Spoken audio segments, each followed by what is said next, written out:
വിദ്യാർത്ഥിയായ ഒരു രോഗിയുടെ ശസ്ത്രക്രിയ പലതവണ മാറ്റിവെച്ചു. ഉപകരണം ഇന്ന് വരും, നാളെ വരും, എൻ്റെ കല്ലപ്പം പിടിച്ചു തരാന്ന് പറഞ്ഞിട്ട് പലതവണ മാറ്റിവെച്ചു. പക്ഷേ ചികിത്സ നടത്താൻ, ശസ്ത്രക്രിയ നടത്താൻ സാധിക്കുന്നില്ല. അത് ഹാരിസിനെ വല്ലാതെ വേദനിപ്പിച്ചപ്പോഴാണ് ഹാരിസ് ഈ പത്രസമ്മേളനം നടത്തി ഫേസ്ബുക്കിലൂടെ ഈ കാര്യങ്ങൾ പുറത്തുവിട്ടത്. അതുപോലെ തന്നെ കേരളത്തിലെ എല്ലാ മെഡിക്കൽ കോളേജുകളുടെയും അവസ്ഥ ഇങ്ങനെ തന്നെയാണ് സർ. കോഴിക്കോട് ജില്ലാ ആശുപത്രിയിൽ ഹൃദയ ശസ്ത്രക്രിയ മുടങ്ങിയിട്ട് 10 മാസമായി സർ.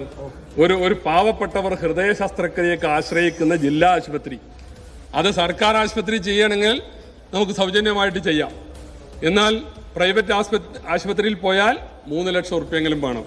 ഒരു ആൻജിയോപ്ലാസ്റ്റിയോ ആൻജിയോഗ്രാമോ ഒക്കെ ചെയ്യണമെങ്കിൽ അത്ര ചെലവ് വരും.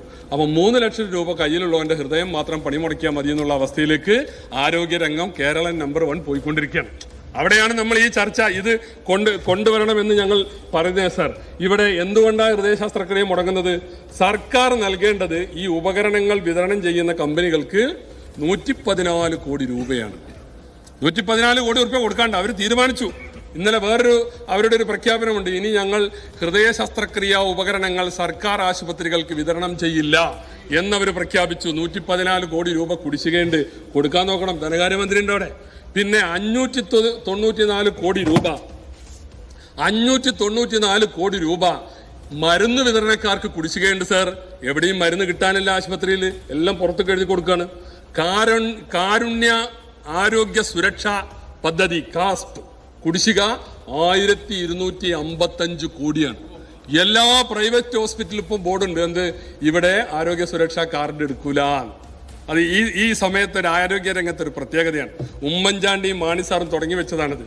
അന്ന് ഞങ്ങൾ ലോട്ടറിയിൽ നിന്ന് കിട്ടുന്ന ലാഭം കൊണ്ട് അന്നത്തെ ഗവൺമെന്റ്, കുഞ്ഞാലിക്കുടി സാഹിബൊക്കെ ഇരിക്കുന്നുണ്ട്, അന്ന് പാവങ്ങളോട് കാട്ടി ഏറ്റവും വലിയ കാരുണ്യാണത്.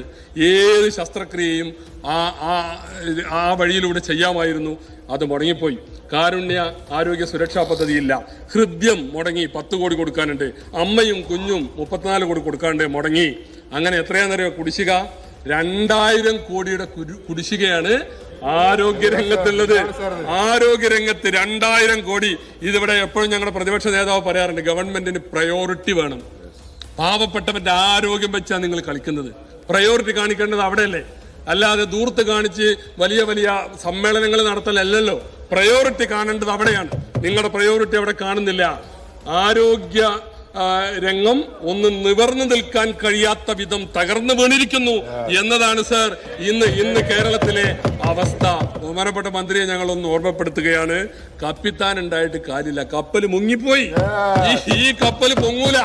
ഈ കപ്പൽ പൊങ്ങാൻ കഴിയാത്ത വിധം മുങ്ങിയിട്ടുണ്ട് എന്നുള്ളതാണ് സർ ഇതിൽ കാണുന്നത്. ഇതേ സമയത്താണ് ഈ ആരിസ് ചെറക്കലിന്റെ വർത്താനം പറയുന്നത്. അതേ സമയത്താണ് കോട്ടയം മെഡിക്കൽ കോളേജിൽ ഒരു കെട്ടിടം പൊളിഞ്ഞു വീണത്. കെട്ടിടം പഴയ കെട്ടിടത്തിൽ ആളുകൾക്ക് ഉപയോഗിക്കാൻ കൊടുത്തു. പണി കഴിഞ്ഞ കെട്ടിടം അപ്പുറത്തുണ്ട്. System തകരാറിലാണ് sir.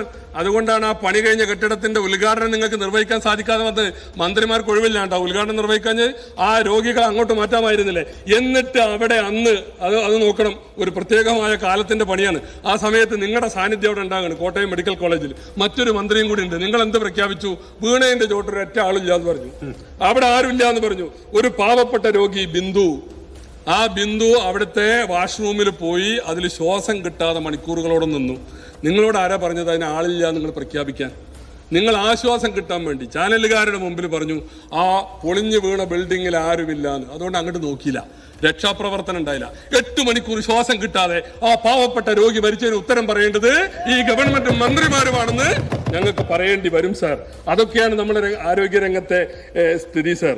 അങ്ങനെ അവിടെ ആ വലിയ വീഴ്ച നമ്മൾ കാണുകയാണ് സർ. ലോകത്തില് ആരോഗ്യരംഗത്ത് ഏറ്റവും മുമ്പിൽ നിൽക്കുന്ന സംസ്ഥാനമായിരുന്നു കേരളം, അതിൽ തർക്കമില്ല. ആയിരുന്നു കേരളം.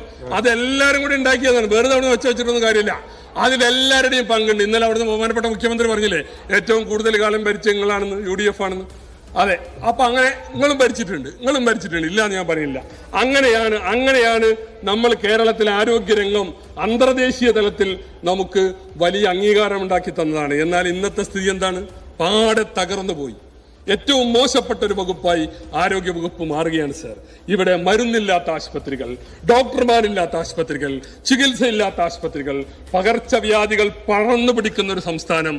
ഈ സർക്കാർ വന്നിട്ട് പകർച്ചവ്യാധിയിൽ മാത്രം മരണപ്പെട്ടത് 1411 പേരാണെന്ന്. ഈ രണ്ടാം പിണറായി സർക്കാർ വന്നിട്ട് പകർച്ചവ്യാധിയിൽ മരണപ്പെട്ടവരുടെ എണ്ണം 1411. ബഹുമാനപ്പെട്ട മന്ത്രിയുടെ തന്നെ മന്ത്രി ഒരു ചോദ്യത്തിനുള്ള ഉത്തരത്തിൽ പറഞ്ഞിട്ടുള്ളതാണ്.